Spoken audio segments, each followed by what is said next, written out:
Hello and welcome to today's webinar presented by Dlubal Software.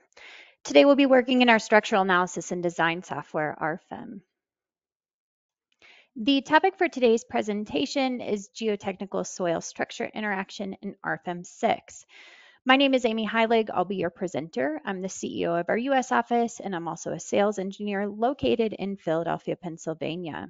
My colleagues Alex Bacon and Siska Cho will be your moderators, answering any questions you may have. They're both support engineers also located in our Philadelphia office.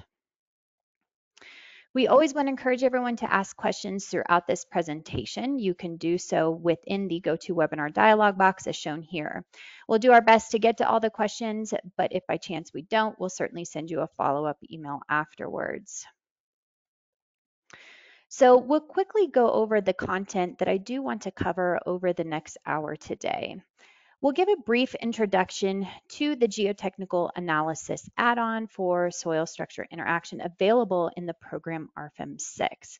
We'll talk about the different soil material definition types as well as the data input, and then we'll move on to our first example for today, shown over here on the right-hand side, for building soil structure interaction.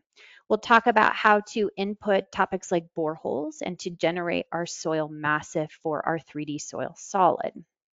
We'll go ahead and take a look at the analysis results and also talk about topics like settlements and the soil stresses. We'll then move on to our second example for pile design, which is also available with the geotechnical analysis add-on.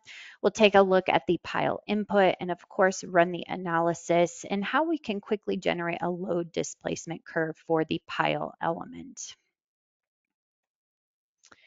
So here on the next slide, I want to just give a quick overview of the geotechnical analysis add-on and some of the benefits that it can bring to us. So with this add-on within the program RFEM 6, we can realistically analyze soil structure interaction. And we do so by directly inputting in what we call the soil boring logs. And we have the ability to generate the 3D soil solid, as we see over here on the right-hand side, shown below the structure. We also can consider the groundwater level within the soil solid, and we have several nonlinear soil material models available that we'll go through in more detail on the next slides. But ultimately, we're looking for a true integration of this structure for full soil structure interaction. So not only can we design this structure here, whether it's concrete, steel, or mass timber, but again, we can account for the behavior of the soil with this 3D solid. Then we'll take a look at information in the analysis results like settlements and soil stresses.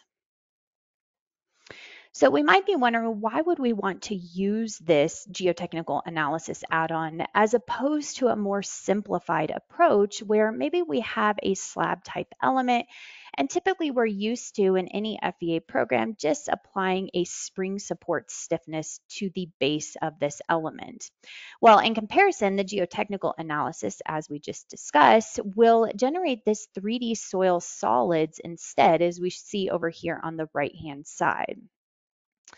Well, the first benefit is realistic soil structure interaction. So we want to capture the load distribution, the lateral pressures, and the shear interaction in all directions beyond what the simplified vertical support can provide.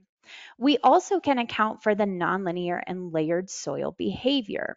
So we can account for the soil's stress-dependent stiffness, the plastic deformation, and the layered soil profiles for just better accuracy.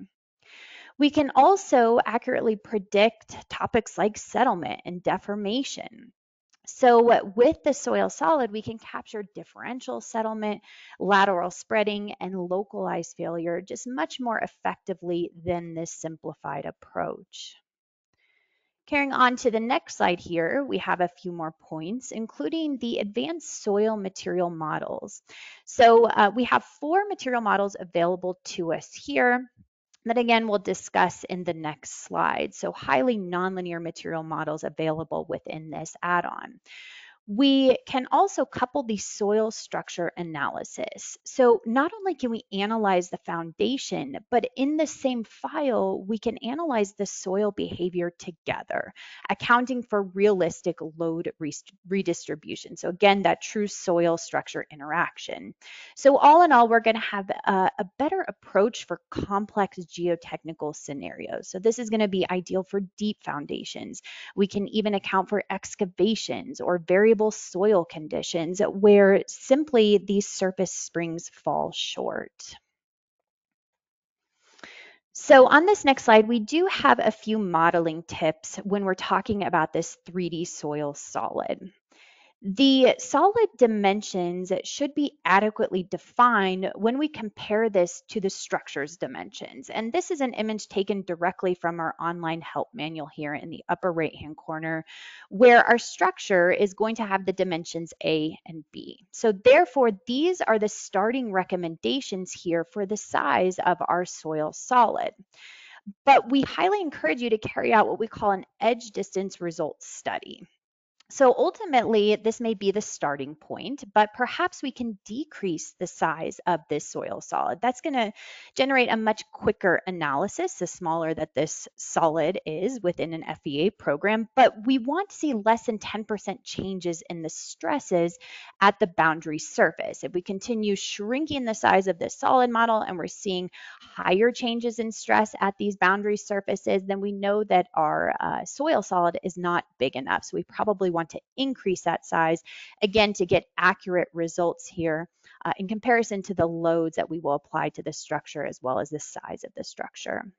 We also want to ensure proper soil layer definitions.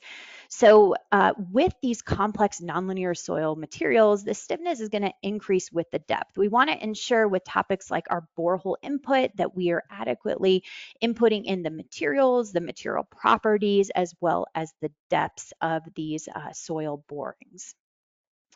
And for the last point here, the program will automatically create the default boundary conditions of our solid element, but these are always editable. So as you can see here, again, another image from our online help manual, that with the soil solid, in the lateral directions, we are going to restrain the translation. At the bottom of the solid, we're going to set a support here so that translation in all three directions is fixed. And then of course, at the top here, number 2, the solid will be free to move. Now looking at the nonlinear solid soil material models available within this add-on. So soil is a highly nonlinear 3-part system, and this includes soil particles, water, and air. So therefore, we need to utilize special material models that mathematically represent this very complex soil behavior in something like an FEA program. So currently, when looking at RFEM, we have 4 material models available, including the modified Mohr-Coulomb, the nonlinear elastic, and the modified hardening soil, as well as the Hoek-Brown.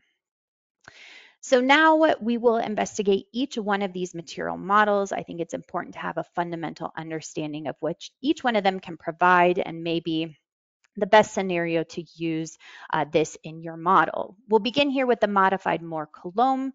This is going to combine linear elastic and ideal plastic behavior. So essentially, we have a reversible linear elastic behavior within a stress limit zone. But when that stress reaches the yield point, then that's when the irreversible plastic behavior is going to begin. And this is all according to the Mohr-Coulomb equations. The material will also fail when the shear stress exceeds the material's shear resistance. And these 3 points can be summed up here with the stress strain diagram for this material model type. So this modified Mohr-Coulomb is really ideal for approximating the actual soil behavior, but with very few material property definitions. So the input here, once we get into RFEM, is quite a bit simpler than when we compare to the other material models. Our second material type is nonlinear elastic, and this is actually what we'll use in our first example today. So this is a hyperbolic nonlinear elastic behavior for this type of soil. It's a nonlinear stress strain curve with no plastic deformation. So this means that the deformations are reversible.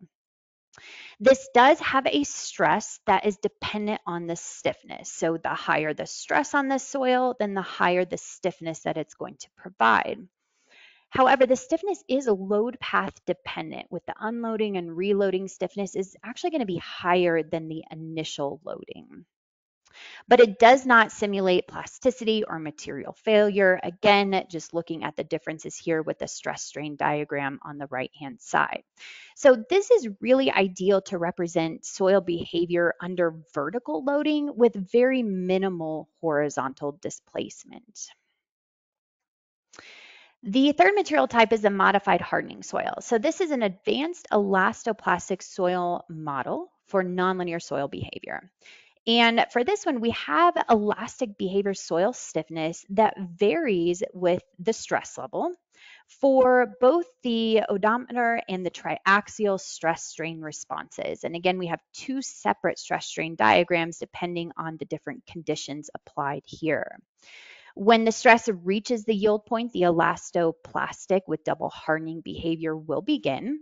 The soil material is also stress dependent with the stiffness, in the sense that with the increased stiffness, we're going to have higher stresses. So when we look at much deeper soil levels, they're going to be able to resist deformations much better than we look at the soils maybe near the top elevation or top surface.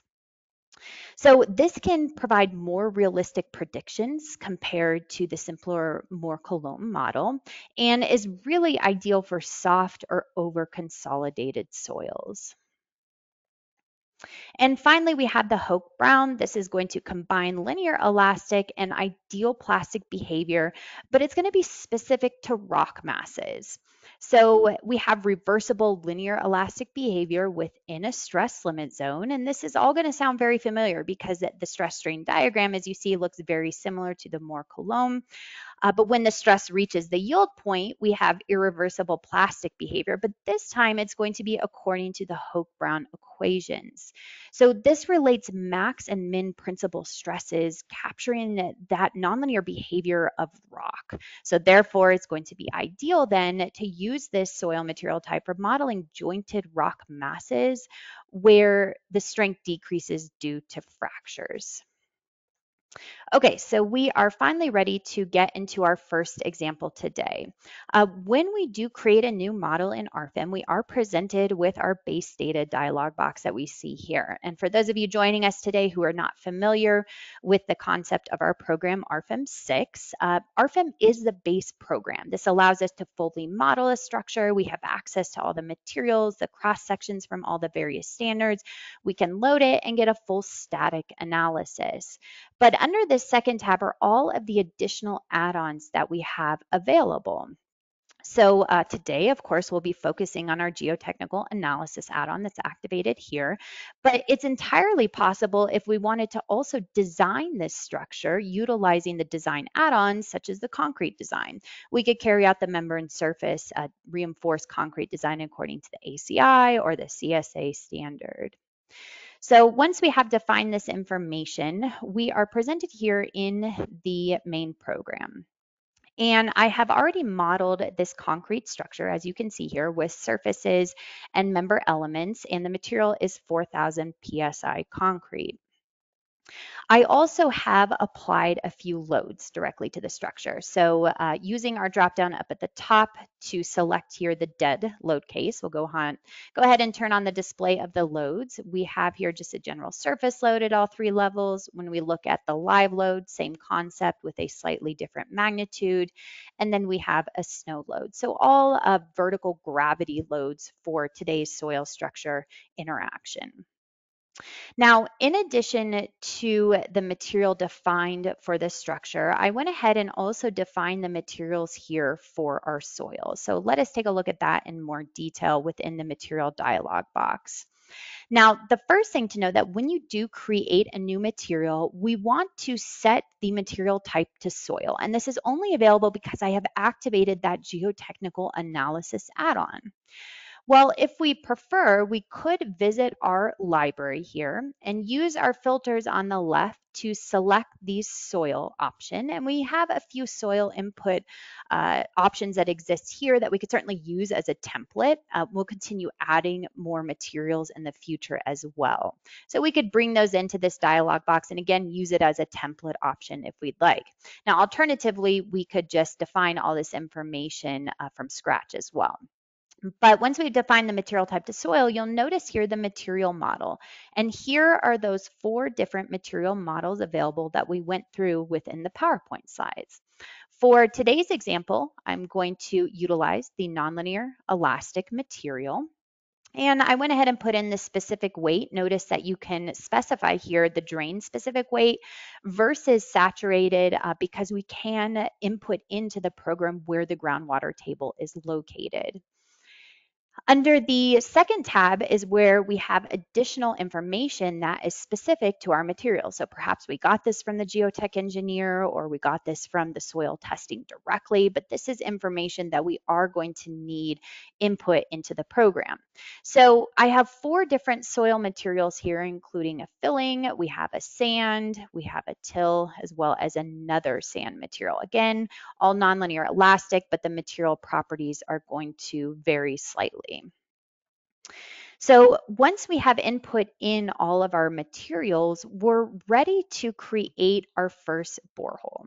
So I'll go ahead and collapse these folders over on the left here within our navigator.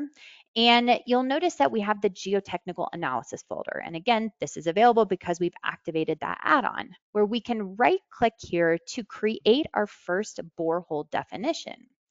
So within this dialog box, you can see here that we want to first specify where this borehole exists. So we can either graphically select it with this pointer option here, or we can input in the XYZ coordinates as we see back here in the model directly by typing them in. So that's what I'll go ahead and do today by typing in negative 91.67 in the X location.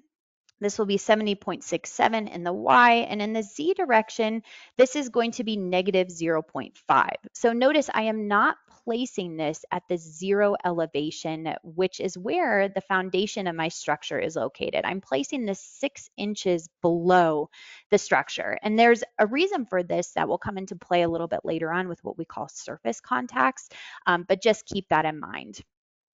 Now we also can specify the groundwater location with the elevation input here of negative 11.5 feet in the Z direction or the vertical direction. And finally, we can populate down here our soil layers by using our drop down to simply select the materials that we have already defined within the model.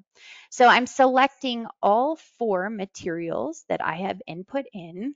And the second column is where I will input in the depth that each material occurs within my soil testing. So the first depth is going to be 19.67 feet. I use my down arrow key. The next layer depth is going to be 3.25. Then we have 19.67, and the final depth is going to be 36.16.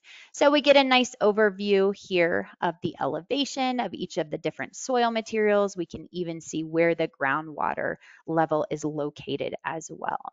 So once we have input in these different boring logs, and you'll notice here that I have already defined several other boreholes, I'll go ahead and turn these on graphically within the model. So under the second tab, under the geotechnical analysis, I currently have these turned off, so I'll go ahead and activate them. And we have a total of 5 boreholes defined here in and around the structure. So once these are now defined, we are ready to create what we call the soil massive. This will generate that 3D soil solid. So we can take a look at here, and I went ahead and already created this 3D soil solid, but let us go through it. So we can create a new definition type here in the lower left. And the first input is a soil massive type. We're going to set this to boreholes. I'll explain a little bit later on what the soil solids advantage is here, but for now with the boreholes, we can select this option and either graphically select boreholes number 1 through 5 or just type it in directly on our keyboard here. The soil massive center. So this should be placed as close to the center of the structure as possible. So we can graphically select this here within the model, or we could directly, again, type in the X and Y coordinate points. The soil massive dimensions. So we discussed this in the PowerPoint. These dimensions are really important. We want to make sure that it's adequately large enough that we're not seeing the stresses affected at the boundary edges, but we don't want to set it too large so that it affects our calculation time with no added benefit. So we have here the soil dimension in the A direction. So we have a nice picture here showing the A dimension. This aligns with the global x-axis. So we can see the x-axis here back in our model. I have set this to 200 feet. My B dimension is going to be set at 165 feet. This aligns with the global y-axis. We also can account for the groundwater within the soil solid by turning on this checkbox here. So when that is finished, I will go ahead and display here, because I currently have it hidden, is the 3D solid. So if I turn this into a solid rendered view, we get a nice look here at all of the different materials that were generated with the soil solid from the input of the boreholes. Now, notice that some of these boreholes exist outside of the solid, no problem. We're still considering that with the geometry here of these different solids, but we don't necessarily need to extend it clear out to these different locations. Okay, so turning this back into maybe a rendered view here with a transparency, you can see all of these green symbols. These are going to be our support conditions. And I also mentioned this in the PowerPoint that these support conditions are automatically generated for us. But we might be wondering, well, how can I make modifications to this soil solid? Because right now everything is dependent on these boreholes. Well, if we look at the basic objects here, we have the solids option, and the program has automatically generated 4 different solids for each material type. So you can see here solid 2, solid 3, and solid 4. Again, the geometry is dependent on the boreholes. What we have the ability to do is to go back to the soil massive here and say, okay, now that our solid elements are generated, I no longer want this to be dependent on the boreholes. Rather, I can toggle this to the soil solids. And now I have the ability, because it's referencing solids 1 through 4 here, to go back into the model to, excuse me, to make the modifications manually. Okay, we won't go ahead and do this. We'll leave this as dependent on the boreholes for now, but I think that's an important point to cover if we do want to make those manual changes. Okay, so now we need to discuss here the behavior of the foundation elements, such as these slab elements, to the 3D soil solid. And we do so with a nonlinear option in the program. And I'll go ahead and expand this here.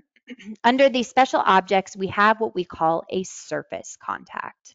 So we'll right click to create a new surface contact. So this feature within the program allows us to define this geometric nonlinear behavior between 2 surfaces or groups of surfaces.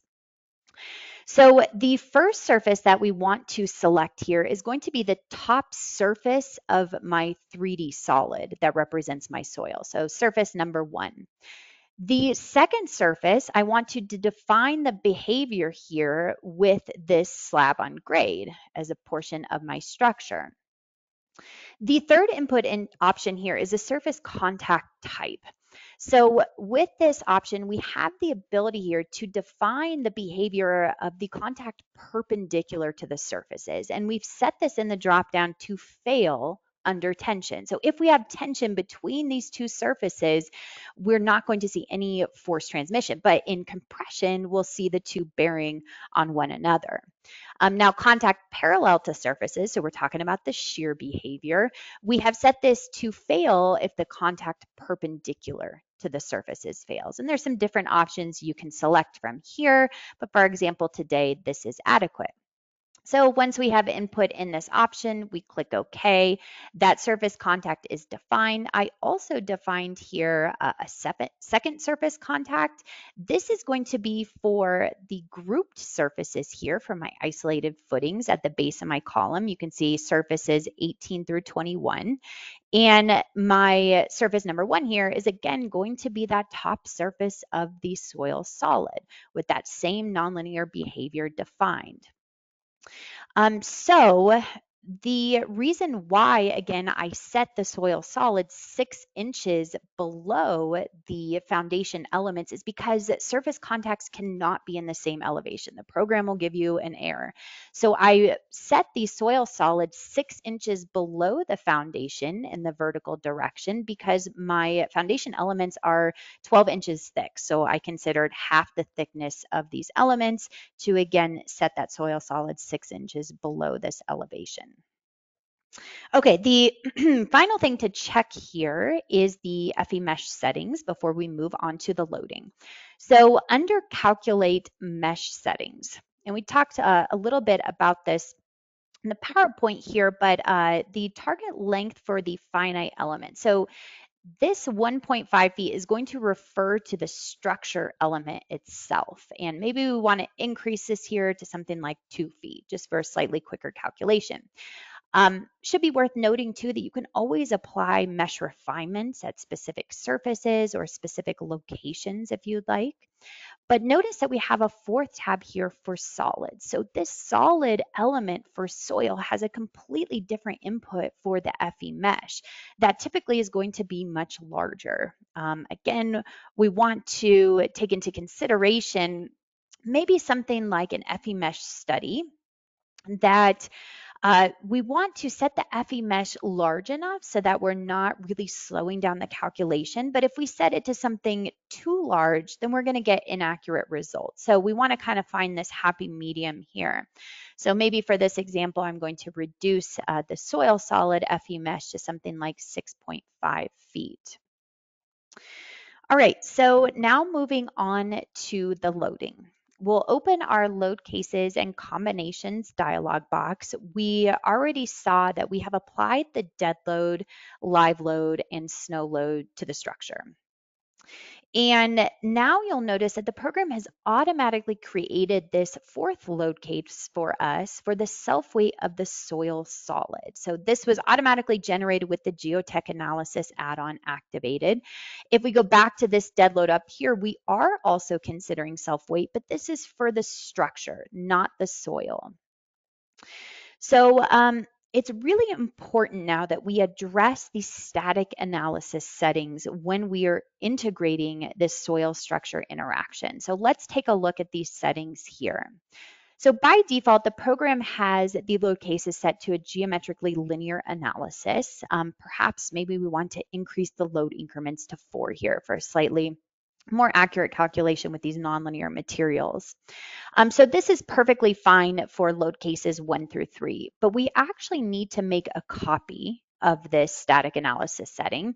We'll leave it at geometrically linear, the load increments to 4, but now we need to turn on this equilibrium for undeformed structure.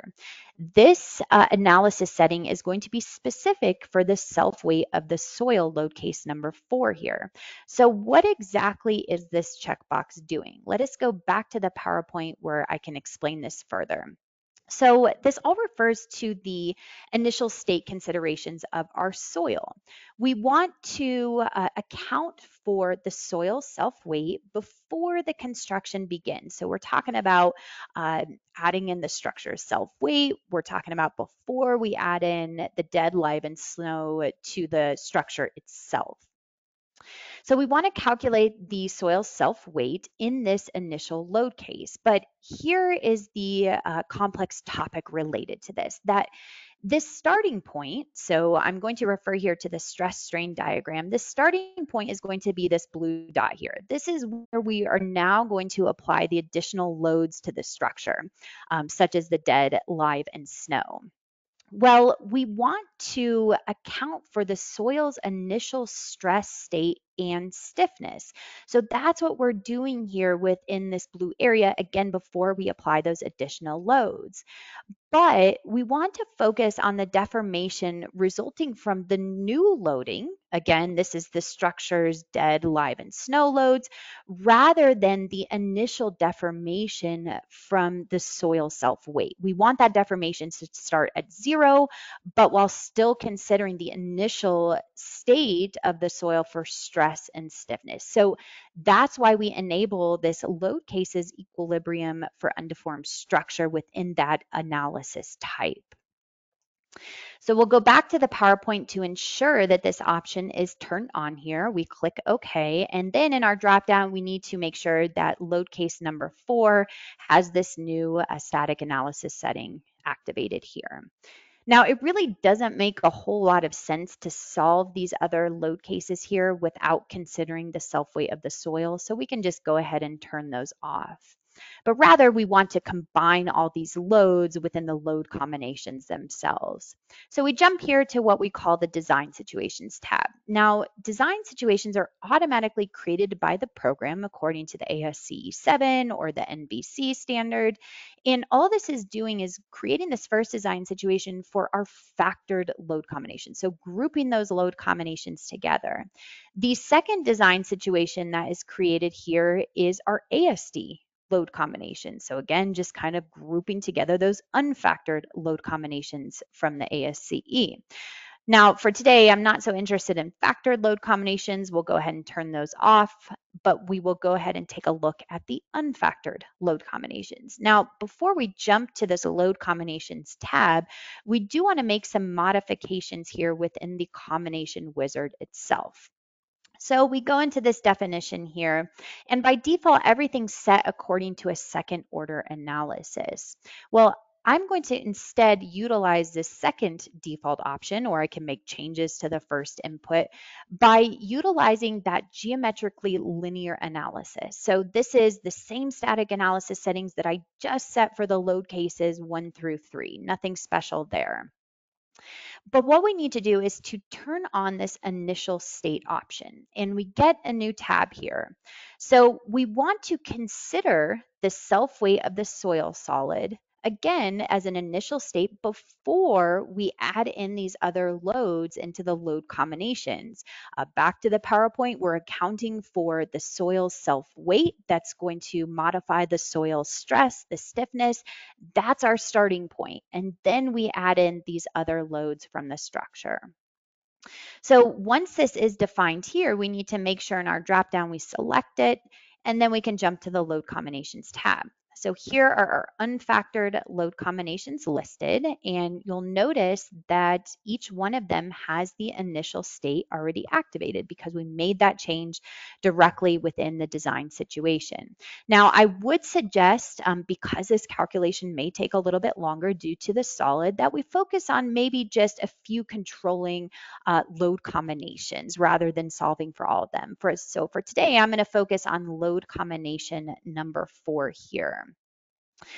So once we have defined all this information, we would run our calculation. And because this does take a few minutes, I am going to open up an already saved model. So here we are, exact same model. We have just run the calculation for load combination number 4, as well as that load case number 4. So we definitely had to solve for that as the initial state before we could solve for load combination number 4. And in our results, which you can see here are presented in our navigator with our 4th tab, we can immediately activate here the stresses within the soil solid. And we'll focus here specifically on sigma z. So this is going to be the normal stress in the vertical direction for our different soil layers here, again, within that 3D solid. But you'll notice that when I toggle back to the global deformation, this is 0. And that's entirely what we covered in the PowerPoint. Our starting deformation is going to be 0. But again, we are going to account for the stresses within the soil of this self-weight load case. So now moving on to probably the more interesting load combination number 4, where we have actually applied these loads to the structure. We can even turn them on graphically here to see them, the gravity loads applied. in addition to considering, of course, the soil solid. So beginning first here with the stresses within the solid. We have activated again sigma z, we've applied these additional loads. Well, we have a lot of useful features within the program that allow us to view these different results in different ways. So one of them that I would suggest is here under the type of display, we can toggle this to what we call the ISO bands for solids. And because we have set load case number 4 as an initial state for this load combination, we do have an additional option up here at the top that we can toggle between the final result, or we can view the differences to the initial state. So now we're not considering here the self-weight of the soil. Rather, we're only interested in what is the stress in the soil after we have added the dead plus live plus snow to this structure. So just kind of a useful 3D view here of exactly what's going on within the depths of that soil solid. We can toggle this back to the ISO bands here. Again, still viewing the stresses on the solid. If we go to a plan view, we can see exactly referencing our control panel over here, again, what those stresses are in that vertical direction. And finally, we want to take a look at here the deformations. So looking at the global deformations, what happens here is that we're also looking at the deformations of the structure due to the applied loads, but I'm really interested in first viewing the deformations in the soil solid. So we have the ability in this control panel to go ahead and turn off the display of all members. I'm also going to toggle here to turn off the display of all surfaces. And now we're only viewing the deformation within the soil solid itself. We can even increase the deformation factor here. We can go back to a plan view and zoom in and compare this to the global deformations given here in inches. What else will be extremely user-friendly when we're talking about these 3D solids is the use of what we call clipping planes. So we can go back to this first tab here within the navigator, and at the bottom, we have here what's called guide objects. And within here, we have the clipping planes. Now we have 3 clipping planes created by default, but of course you can always add in your own clipping planes or modify these, but we can right click to immediately turn on that clipping plane. That's just going to slice right through that solid. So now we can see the deformations as a function of depth here through the 3D element in RFEM.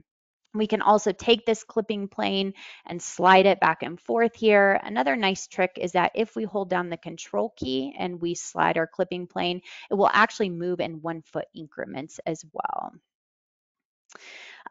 So that's really addressing all of the result information for the 3D solid. But if we go ahead and turn back off this clipping plane and we go back to our results here, and I'm going to turn back on the results for my surfaces, I'll turn back on the results for my members as well. Remember, we're also interested in the additional stresses here or internal forces from the settlement of the soil structure interaction within the concrete structure itself.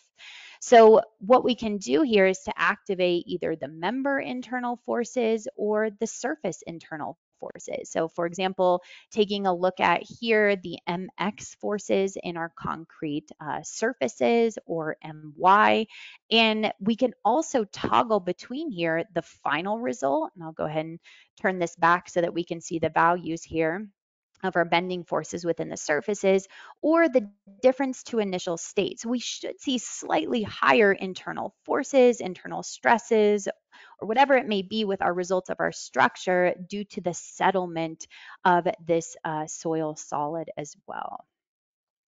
And again, we can utilize those additional add-ons like concrete design to carry out the full structure design all within one file here according to the ACI or CSA standard. All right, we're now ready to move on to our second example. So for this, I'm actually going to go back to the PowerPoint here to talk about pile design. So this is something that's also available with the geotechnical analysis add-on, and there are a few requirements here if we do want to carry this out. The first is that we will release a new member type in RFEM called pile, and we'll certainly see this with our simple example today. Um, Also, it should be known that we need to also activate here the construction stages analysis add-on for the calculation. And the reason why is that soil is a very stress dependent material property. It's very dependent on the load history. And we have these highly advanced nonlinear soil material models that can account for this behavior. But we require the CSA add-on to calculate the deformations and the stresses with simply higher accuracy when we're looking at something like the pile design. We also have only a couple material models that we can use here in that selected list of 4 that we have available. This would either need to be the modified Mots-clés, which we'll use in our example today, or the modified hardening soil. The other 2 material types cannot be used with pile design. We also will integrate the pile, its line, so to speak, directly into these soil solids with an independent mesh. So why we do this is because the solid is the primary component and the pile is secondary. So we want this pile to kind of follow along with the behavior of the soil. And this will make more sense in our example today.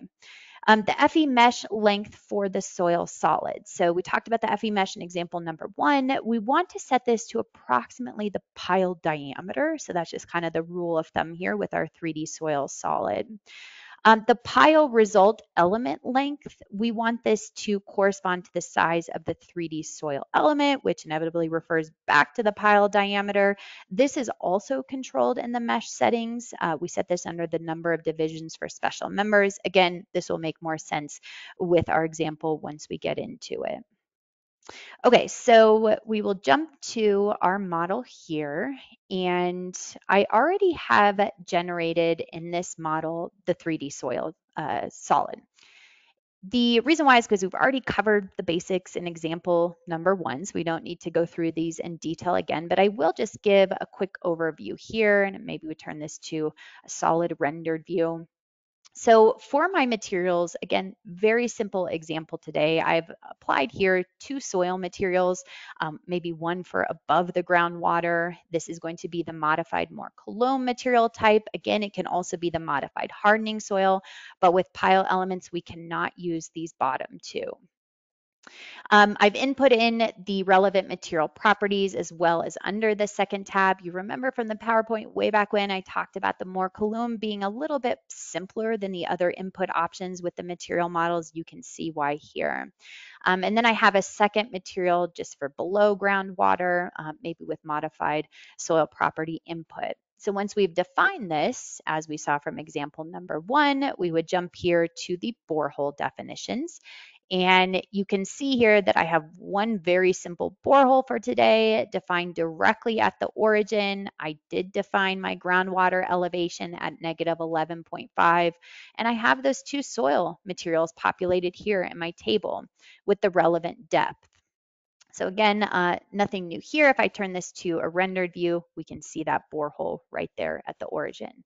So once we have the borehole defined, we can jump here to the soil massif.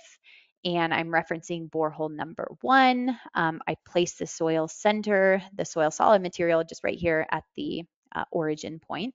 Now, this is a very simple example for today, a single pile element. So my dimensions here are set to something much smaller, 85 feet by 85 feet in both directions.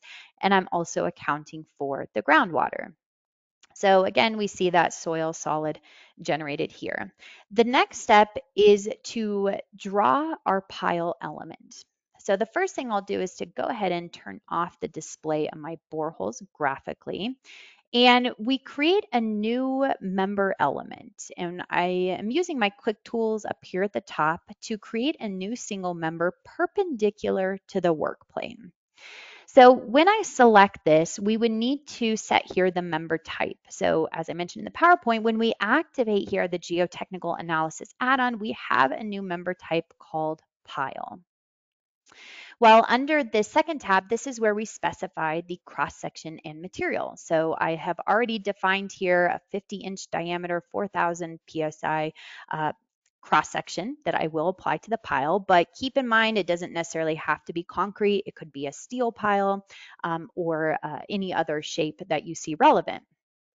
So once we have assigned this cross-section and material to this member, we now have this third tab here for pile.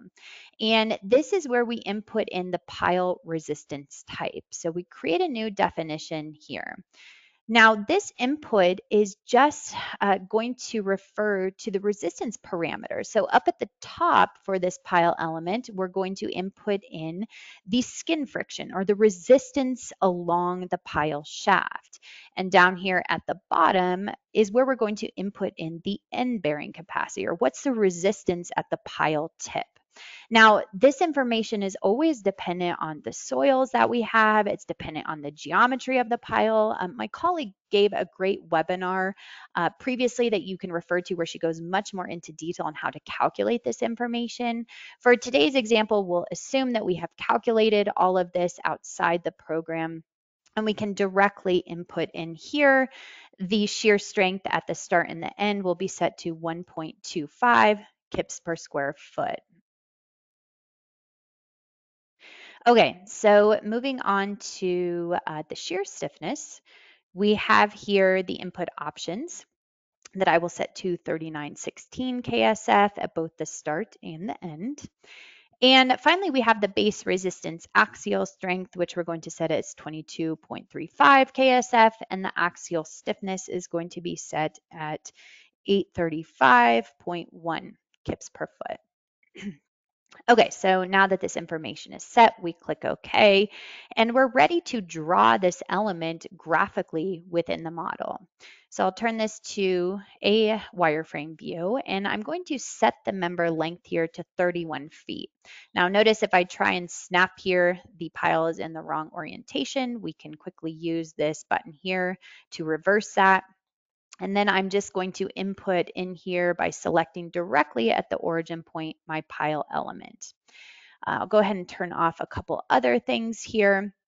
So you'll notice that this pile, if we turn this to a rendered view, is essentially drawn here directly within this soil solid.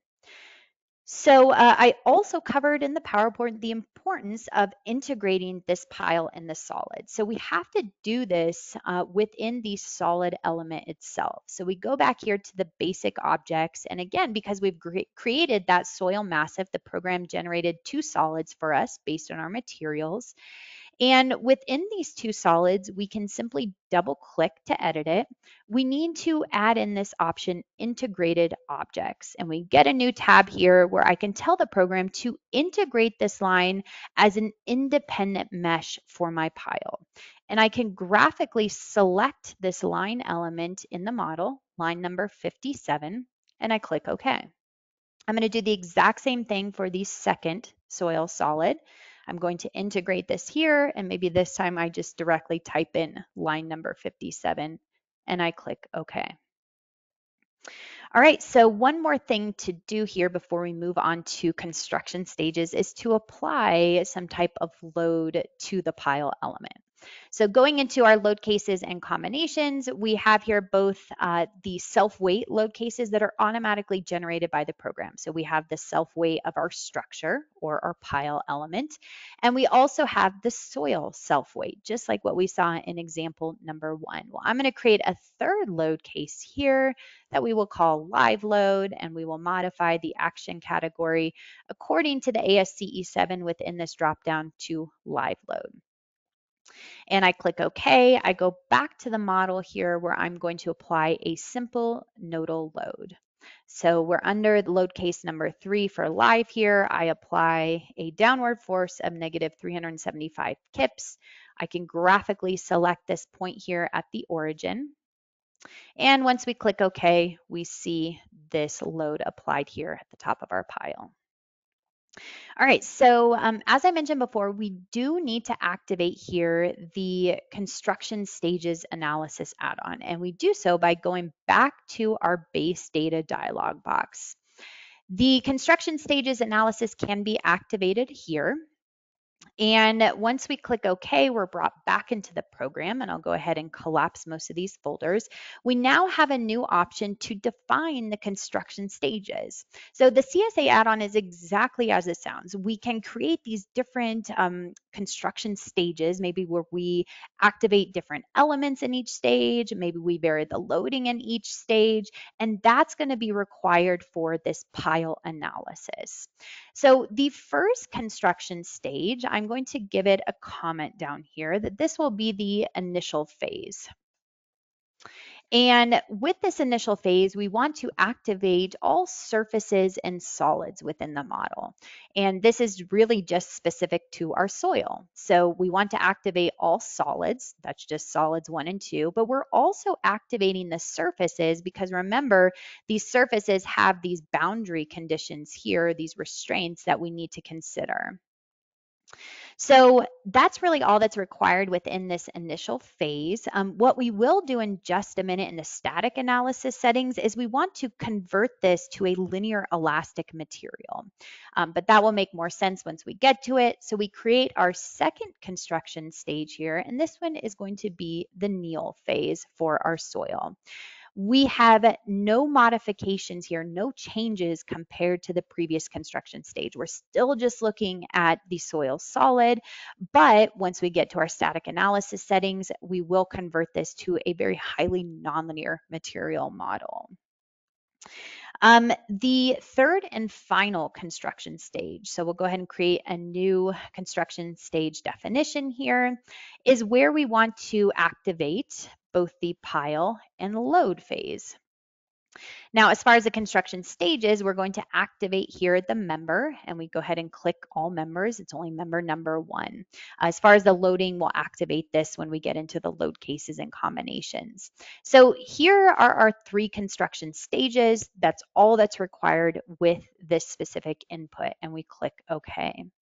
Well, we're going to go back into our load cases and combinations, and rather than in comparison to example number 1, looking at load cases and load combinations, I'm only going to focus here on the construction stages for my calculation, for my analysis results as well.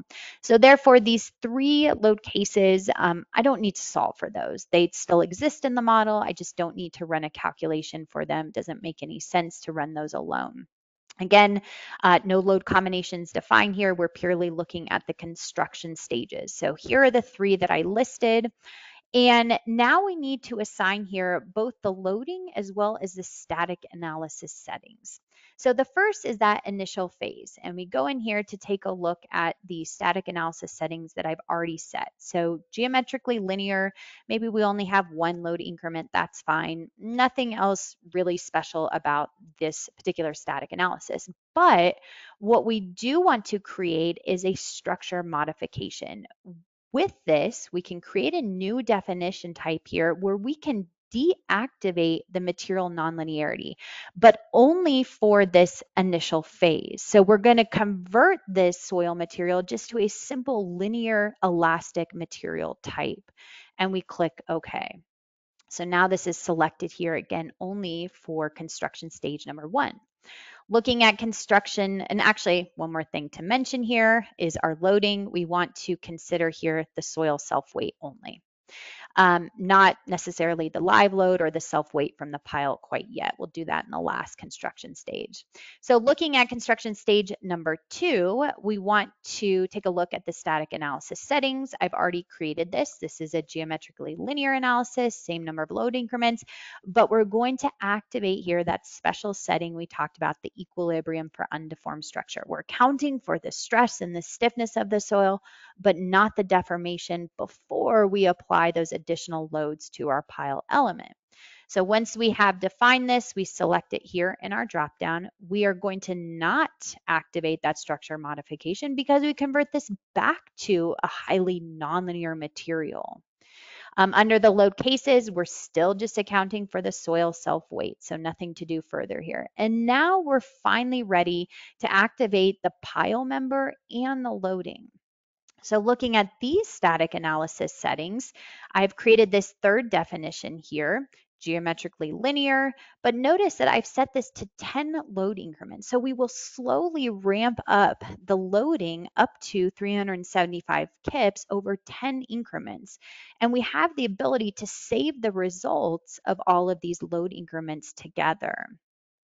So once we have this set, we make sure it is selected here in our dropdown, and under the load cases is where we also want to consider the self weight of the pile and that live load as a permanent load.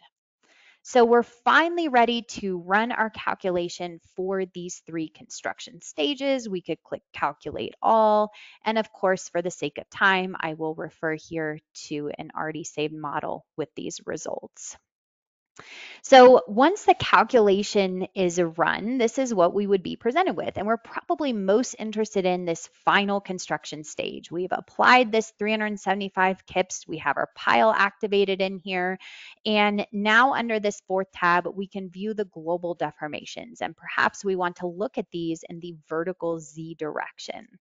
Well, if you remember for this construction stage, we have 10 different load increments and we save the results for each one of these.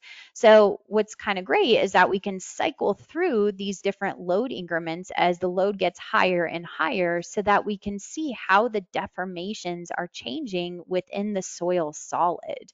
We could also take a look at, the member internal forces as well, if we'd like, with those results. Okay, so with the results here, I'm going to go back to the model. And we want to check out the final stage here. Again, we're still in CS3. With the global deformations we already talked about, we can also activate here, just like what we saw with example number 1, the solid stresses as well through these different load increments, if we're interested in that. And then again, the member internal forces could be activated here with the internal forces as we move through those different load increments. So a lot of similarities. We could use clipping planes and everything else that we saw in example number 1. The final thing that I would like to just quickly show you here is how to create what we call a load displacement curve. So under the project navigator here in our first tab, we have what we call these calculation diagrams. And we can create as many calculation diagrams as we want. The big benefit of this is that we don't necessarily have to export our result information to something like Microsoft Excel and create these diagrams and graphs manually, but the program has this implemented in here. So we could select here from our dropdown for our new diagram a chained analysis option. The final construction stage to consider is CS3. So that's going to be once we've activated both the pile and the loading. And then the start construction stage would be CS2.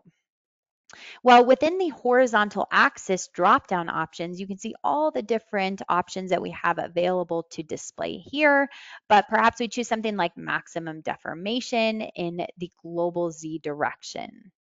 In the vertical axis, we can choose something like the member internal forces, and we're probably most interested in the axial forces of this pile. We select here graphically member number 1, and then we could choose here the node that we're interested in, which I would probably choose this top node here where that load is applied.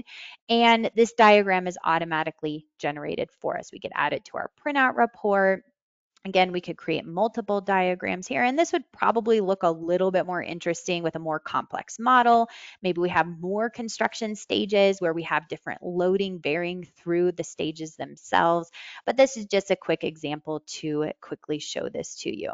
Now, also keep in mind that, of course, this was a very simple example for pile design, but we could refer back to example number 1, put piles underneath this much more complex structure, this concrete building, and integrate it with the soil solid as well, with surfaces and other elements. So again, we aren't just restricted here to this single pile element, of course. Okay, so we will go back to the PowerPoint to conclude our webinar today. I did just briefly want to talk about a couple of future developments that we're working on. So we certainly have a long list of development features that we're working on with the geotechnical analysis add-on, but I wanted just to list a couple that are currently in work and should be available within the near future. The first is additional soil material models. So we are also working on the CAM clay model. So this will be a soil material type used to represent clay soils, including this clay soil behavior under the different loading conditions. We're also working on the jointed rock model. So this will be used to represent rock materials with jointed or fractured characteristics. So you can keep an eye out for that in a future release with this add-on. The other really cool thing that we're working on is the 2D constrain modulus method. So what we want to do here is to automatically determine the surface support condition. So we're talking about the elastic spring coefficients directly from the soil properties that you input into the program. So what I mean by this is we'll calculate this according to a nonlinear iterative method. And remember, I talked about the PowerPoint way back when of this simplified approach versus the 3D solid. Well, this refers to the simplified approach with just placing spring elements underneath the surfaces, for example, but we're going to calculate these spring coefficients or these spring values automatically for you directly from the different soil properties. So this is certainly a more simplified method compared to what we saw today with that 3D soil solid, but could be a big advantage in some scenarios for your models if you wanted to take that more simplified approach.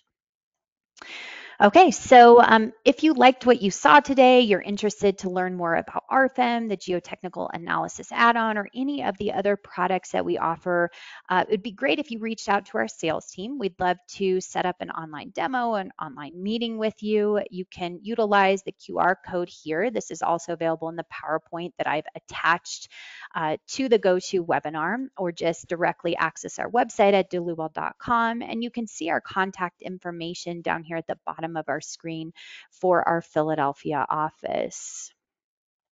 We will have many more upcoming webinars. I hold these approximately once a month. You can register at dlubal.com under support and learning webinars. As most of you know, I tend to send out a reminder email about a week before these take place, so keep an eye out for that for these future webinars.